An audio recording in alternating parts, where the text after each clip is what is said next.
কান্দোনত ভাগি পৰিছে গৌৰৱ গগৈ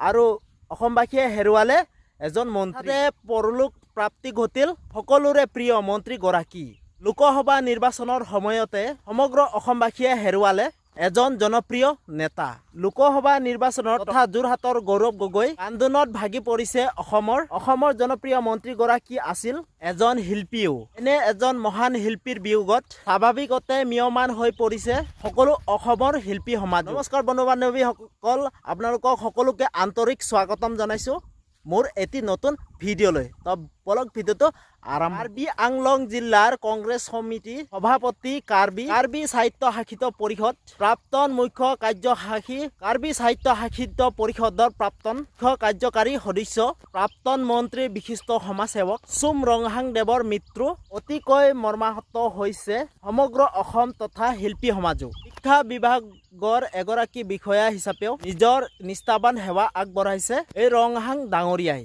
এনে এজন মহান শিল্পীৰ বিয়োগত স্বাভাৱিকতে কান্দোনত ভাগি পৰিছে সমগ্ৰ ৰাজ্য অসমৰ প্ৰাক্তন মুখ্যমন্ত্ৰী তৰুণ গগৈ দেৱৰ সুযোগ্য সন্তান তথা যোৰহাটৰ গৌৰৱ গগৈও কান্দোনত ভাগি পৰিছে উল্লেখযোগ্য যে ৰংহাং দেৱ আছিল আন এটাৰ শিল্পীও তেখেতৰ মৃত্যু আমাৰ দলৰ বাবে বহুত বৃহৎ ক্ষতি বুলি জানিবলৈ দিছে লোকসভা নিৰ্বাচনৰ প্ৰাৰ্থী গৌৰৱ গগৈ ডাঙৰীয়াই সৰ্বশেষত তেওঁৰ বিদেশী আত্মাৰ সদ্গতিৰ বাবে ঈশ্বৰৰ ওচৰত প্ৰাৰ্থনা নিবেদন কৰিলো তো মোৰ ভিডিঅ'টো আছিল ইমানে যদি আপোনালোকে মোৰ ভিডিঅ'টো চাই ভাল পালে প্লিজ আপোনালোকে লাইক সাবস্ক্ৰাইব আৰু কমেন্ট কৰি জনাব তো ঠিক আছে তেতিয়ালৈ বাই বাই তো নতুন এটা ভিডিঅ' আপোনালোক লগ পাম তো এতিয়ালৈ বাই বাই